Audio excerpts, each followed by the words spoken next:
Hello! Good morning! Meron ulit akong bagong video ngayon. Di ba palagi tayong uma-attend o sumasali sa mga LS? At doon sa LS, tayo ay naglalapag ng ating mga link. At meron doon nagsasabi na, halimbawa sa akin, Ama Mirna, sasabihin sa akin, Ama Mirna, done na sa'yo. Ama Mirna, didikitan na kita, dikit na tayo. Yan ang mga sinasabi. Paano mo malalaman na totoo nga yung sinabi niya na dumikit na sa'yo? Paano mo malalaman na siya nga ay nakarating na sa iyong bahay?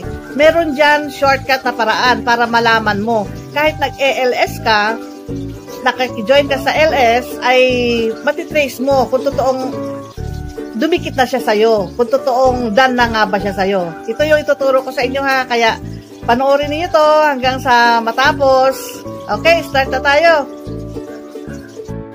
Nag-join ako ng LS at naglapag ako ng aking link doon. Tapos, meron naman nag-response. Ito si Joenzy Fernandez. Ang sabi niya, Ama Mirna, done na po. Pabalik na lang po. Ang tanong, totoo nga ba na done na nga ba? I-check natin ha.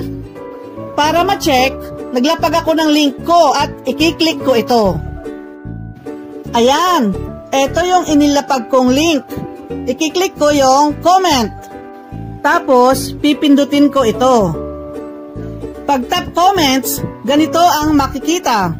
Napansin ba ninyo na may kulay blue at may kulay gray? Pag kulay blue, ibig sabihin na resbakan ko na yan. Nilagyan ko na ng tanda. Yung iba kasi, tinatandaan din nila ng heart. Pero sa akin, ito lang. Like lang ang itinatanda ko. Itong gray, bakit nandito sa pangatlong linya?